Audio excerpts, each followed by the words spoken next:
लाल देह लाली लसे और उधर लाल लंगूर, वज्र देह दानव दलन, जय जय जय कपिसूर।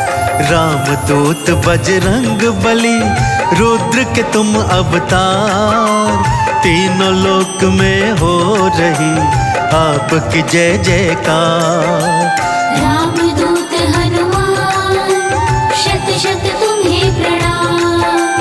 रामदूत हनुमान, शत शत तुम्हें प्रणाम।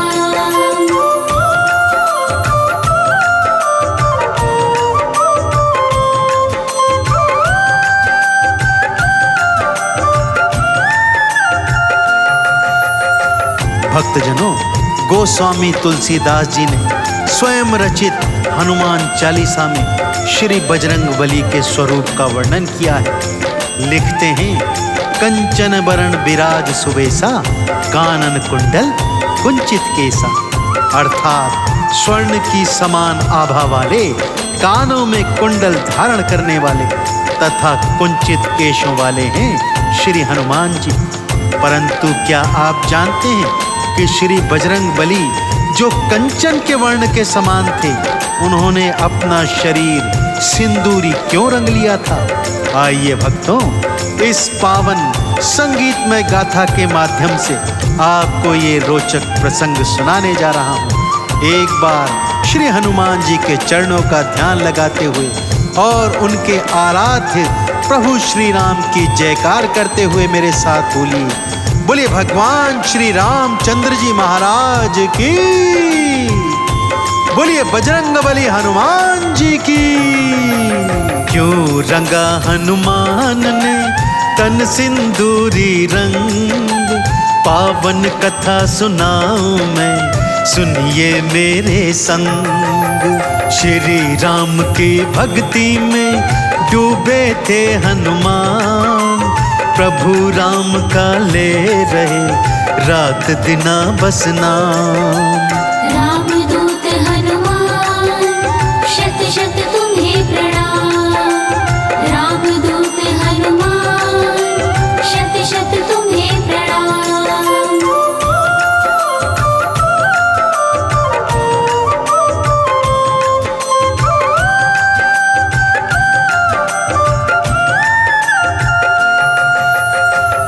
प्रसंग तब का है भक्तों, जब प्रभु श्री राम रावण का अंत कर अयोध्या लौटकर आ गए थे और अयोध्या के राजा बन चुके थे। श्री हनुमान जी रात दिन प्रभु राम का नाम जपते तथा उनके चरणों की सेवा में रत रहते थे। एक दिवस की बात है भक्तों, श्री हनुमान जी माँ सीता के कक्ष के बाहर से जा रहे थे कि तभी उन्होंने देखा माँ सीता अपनी मांग में एक चुटकी सिंदूर भर रही है। श्री हनुमान जी के मन में कौतूहल जागा भक्तों, और वो माँ के चरणों में बैठकर इसका कारण पूछने लगे।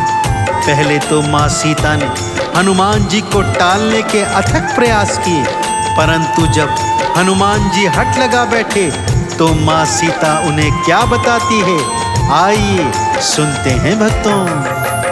इसे लगाने से सुनो राम मेरे हो जाए, एक चुटकी सिंदूर से आयु भी बढ़ जाए। इसीलिए लगा रही मांग में मैं सिंदूर, प्रभु राम का मुझे मिले प्रेम भी भरपूर। रामदूत हनुमान, शत शत तुम्हें प्रणाम।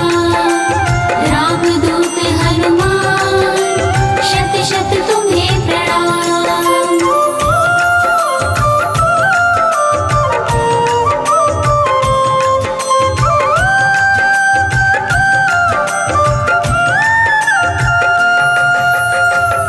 हनुमान जी ने जब यह सुना तो बहुत हैरान हो गए भक्तों।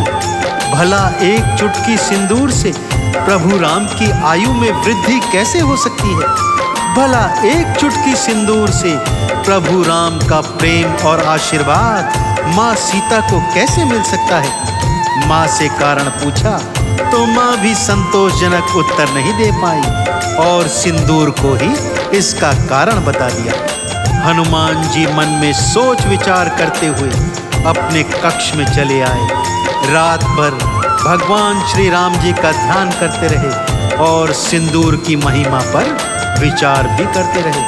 और अगली सुबह श्री हनुमान जी ने ऐसा क्या कार्य कर दिया कि सारा राम दरबार हतप्रभ रह गया।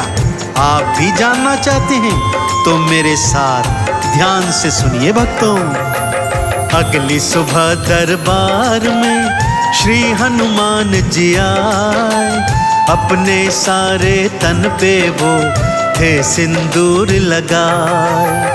राम सिया ने देखा तो हो गए वो हैरान, कैसा तुमने काज किया वीर बली हनुमान। रामदूत हनुमान शत शत तुम्हें प्रणाम। रामदूत हनुमान शत शत तुम्हें प्रणाम।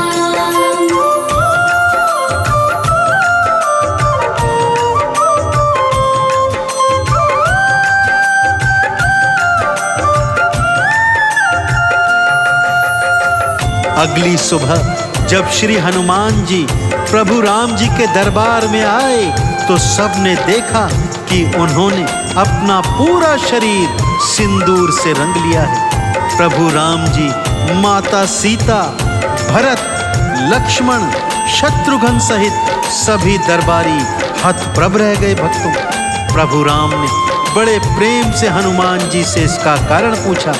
तब बहुत भोलेपन से श्री हनुमान जी ने अपने प्रभु को बताया कि प्रभु, एक चुटकी सिंदूर से आपका प्रेम और आशीर्वाद माँ सीता को मिल सकता है, तो मैंने सोचा यदि मैं अपना पूरा शरीर सिंदूर से रंग लूंगा तो आपका प्रेम और आशीर्वाद सदा सदा के लिए मुझे भी मिलेगा। कहिए प्रभु, आपका प्रेम और आशीर्वाद मुझे मिलेगा अथवा नहीं। यह सुनकर प्रभु श्री राम की आंखों से आंसू आ गए। भक्तों, बड़े प्रेम से उन्होंने हनुमान जी को गले से लगाया और कहा, मेरे हनुमान, मेरा प्रेम, वात्सल्य और आशीर्वाद तो युगों युगों तक तेरे साथ रहेगा, क्योंकि तू अजर है, अमर है। हर युग में तू मेरे नाम की पताका को फहराएगा और तेरे जैसा राम भक्त न तो इस त्रिलोकी में कभी हुआ है और न कभी होगा। तभी से भक्तों, श्री हनुमान जी को राम जी का परम भक्त माना जाता है और हर मंगल और शनिवार को उन्हें सिंदूर चढ़ाकर भक्तजन उनकी और राम जी की कृपा को प्राप्त करते हैं।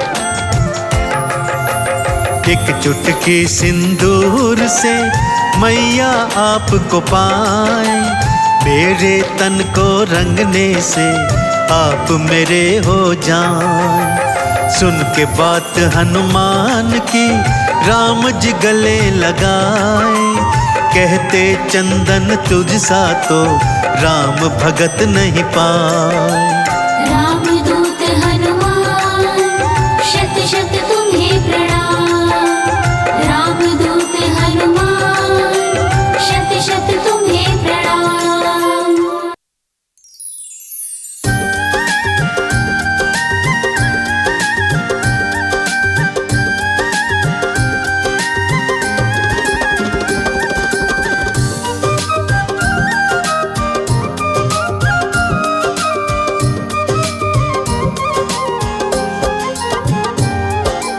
बोलिए बजरंग बली महाराज की,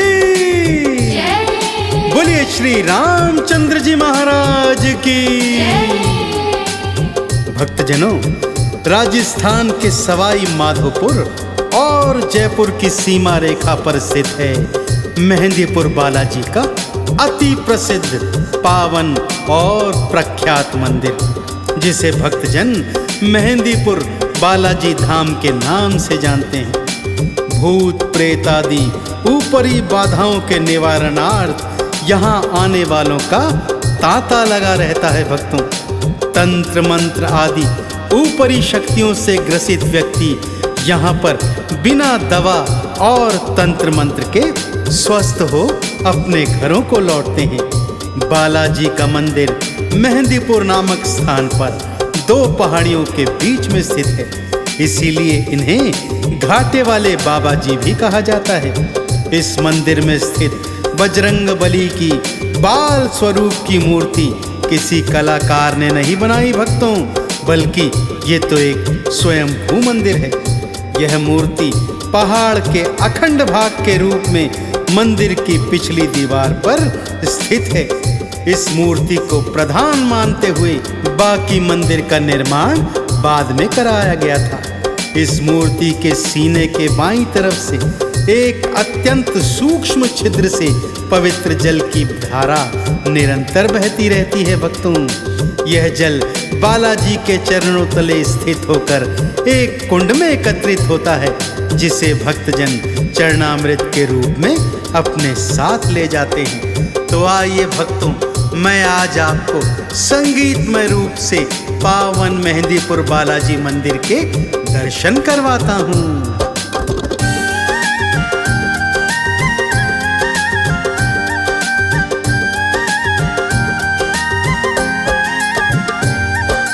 पावन गाथा मेहंदीपुर की सुनाऊं, पावन गाथा मेहंदीपुर की सुनाऊं।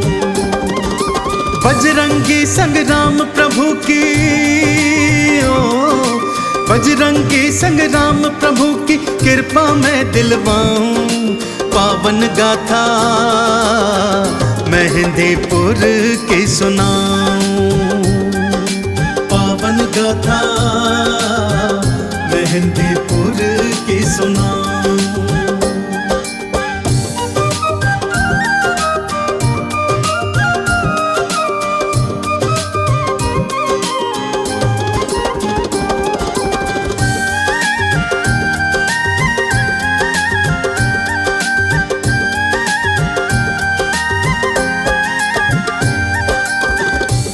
पावन पवित्र गाथा इस प्रकार से है भक्तों। जो आज मंदिर के महंत जी हैं, उन्हीं के पूर्वज महंत जी को एक दिवस एक सपना आया भक्तों। जहाँ पर आज ये पावन मंदिर है, वहाँ पहले घना घनघोर जंगल था, जहाँ मनुष्य आने से डरते थे भक्तों। दिन में ही यहाँ कोई ना आता था, तो भला रात की तो बात ही क्या।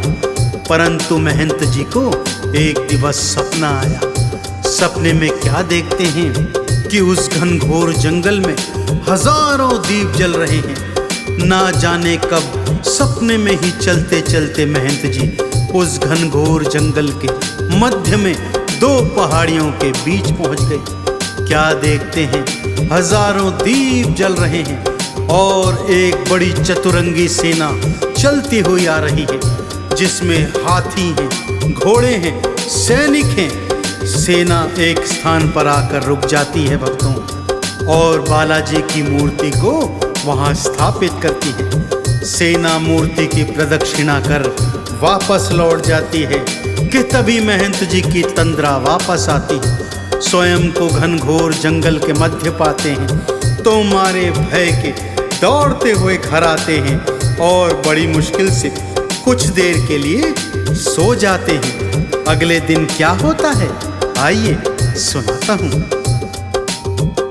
सेना सपने में दिखाई, दीप हजारों दिए जलाए, बालाजी की जय जय बुलाते और प्रदक्षिणा लाते जाते। सारे वापस जब हैं जाते, भक्तों महंत जी डर जाते। वापस घर को लौट के आए, थोड़ी देर को वो सो जाए। फिर से क्या वो सपना देखे, फिर से क्या वो सपना देखे, भक्तों तुम्हें बताऊं।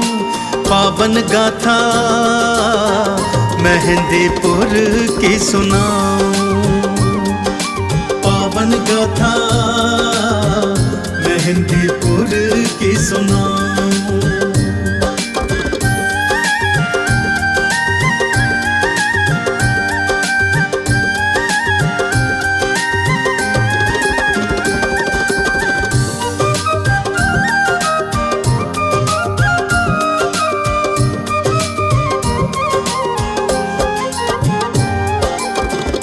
बड़ी मुश्किल से आंख लगी भक्तों कि फिर एक सपना दिखाई दिया।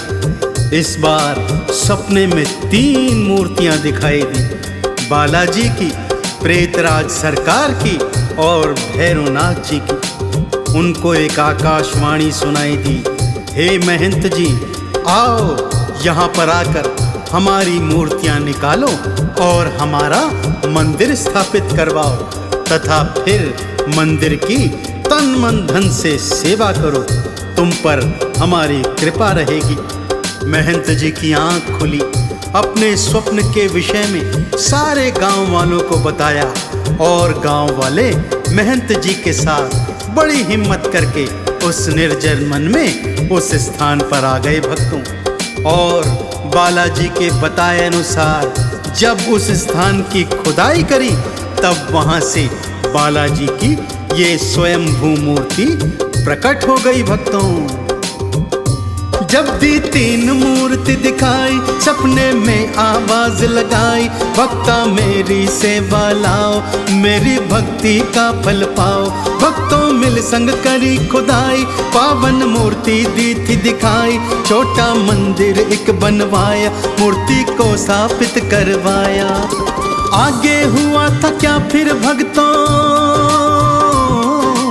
आगे हुआ था क्या फिर भक्तों, आओ तुम्हें बताऊं पावन गाथा मेहंदीपुर की सुनाऊं, पावन गाथा मेहंदीपुर की सुनाऊं।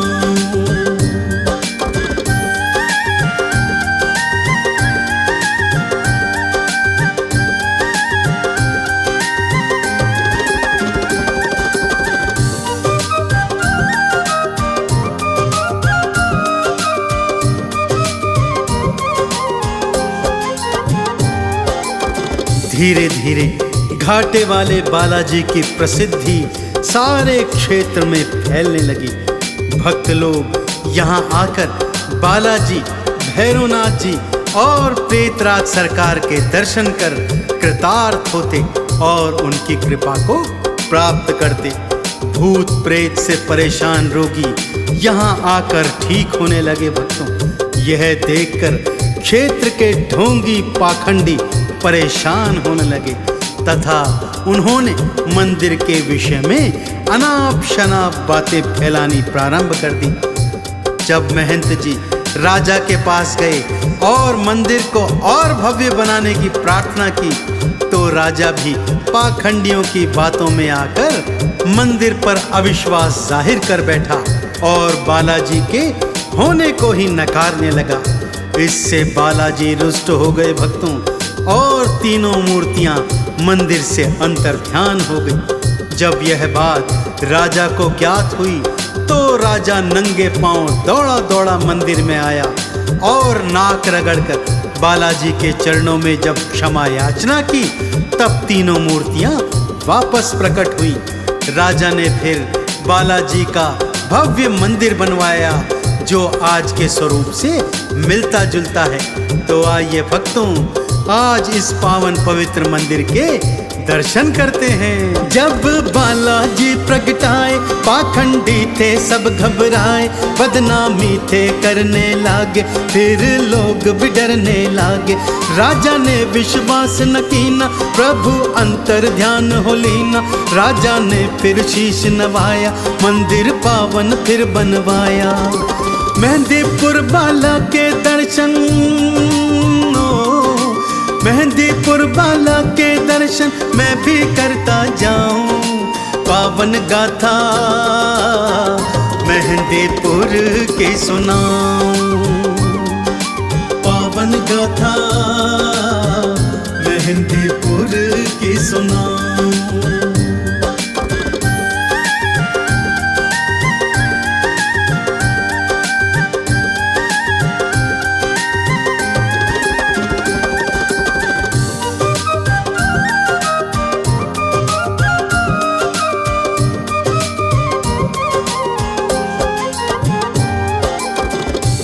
तब से भक्तों 2 पर्वतों के बीच में घाटे वाले मेहंदीपुर बालाजी का मंदिर सभी के लिए आकर्षण का केंद्र बना हुआ है। भूत प्रेत की बाधाएं यहाँ आकर चंद क्षणों में दूर हो जाती हैं। भक्तों ने मेहंदीपुर बालाजी मंदिर के सामने ही प्रभु श्री राम का मंदिर भी बनवाया है, जहाँ पर प्रभु श्री राम अपने अनन्य भक्त मेहंदीपुर बालाजी सरकार के भक्तों पर भी कृपा लुटाते हैं। यहाँ पर आकर भक्तजन अपने मनों की मुराद पूरी करते हैं। बालाजी के दर्शन और श्री राम जी के दर्शन करने के पश्चात इस घनघोर कलयुग में पाप ताप संतापों से मुक्ति प्राप्त करते हैं। तो आप भी यदि कलयुग के पाप ताप संताप मिटाना चाहते हैं भक्तों, तो जीवन में एक बार घाटे वाले बालाजी के मंदिर में आकर इनकी पवित्र पावन मूर्ति के दर्शन अवश्य कीजिए। दोनों हाथ खोलकर प्रेम और श्रद्धा से मेरे साथ बोलिए, बोले मेहंदीपुर बालाजी सरकार की, बोले श्री रामचंद्र जी महाराज की। बालाजी सब कष्ट मिटाए, प्रेत राज सब भूत भगाए, भैरव दर पे जो भी आए, आपद विपदा दूर भगाए। मेहंदीपुर के मंदिर आओ, बालाजी का दर्शन पाओ, राम प्रभु की कृपा पाओ, भक्तों चंदन तिलक लगाओ। आरती और चालीसा गाए, आरती और चालीसा गाए, चंदन तिलक लगाऊं, मेहंदीपुर की पावन गाथा सुनाऊं।